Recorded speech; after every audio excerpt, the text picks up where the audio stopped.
Well, one woman who's been a tireless campaigner in raising this awareness is our next speaker, Ondine Sherman. As you know, Ondine started Voiceless with Brian in order to lift the veil of secrecy about what goes on in Australia's factory farms. This is where the greatest suffering to the largest number of animals occurs.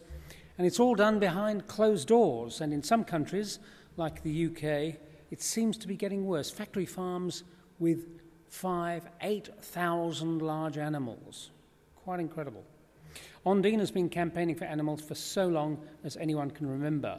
She was the youngest protester to go with the animal liberation people to protest the duck shooting season.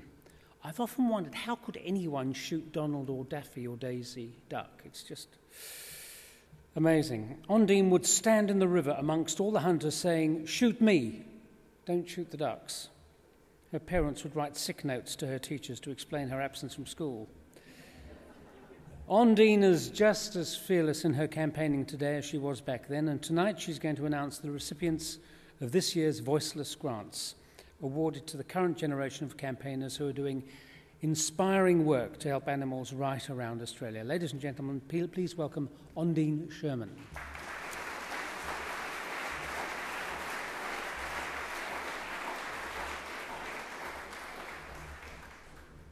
Thanks so much, Robyn, and good evening, everybody.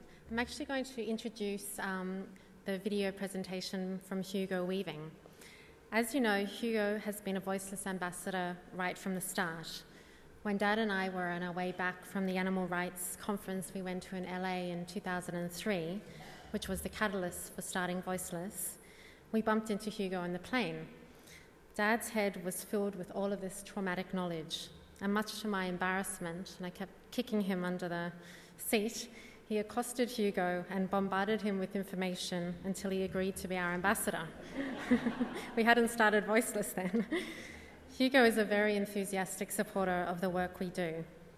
He hates being considered a celebrity, but despite this, he has joined Voiceless and used his fame to raise awareness of the hardest animal protection issues. To tell you a little story, many years ago, you may remember a photograph of Hugo and a 100-kilogram sow called Daisy in the Sydney Morning Herald. Daisy was wearing a jacket with the words, "I'm not a Christmas ham," printed on it.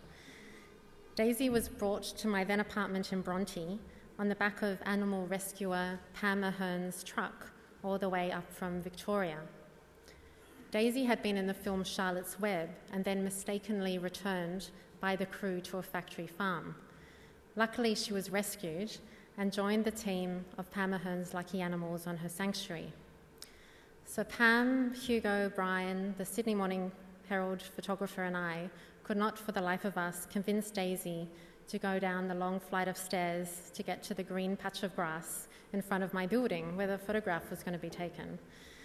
So after many hours, we finally found a pig-friendly location for the shot, and finally, Hugo and Daisy got their moment in the sun together.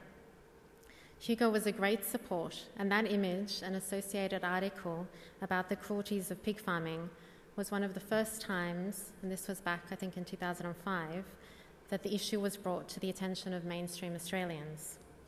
Hugo has recorded a message for us as he couldn't be here in person for the entirety of the awards, so please enjoy.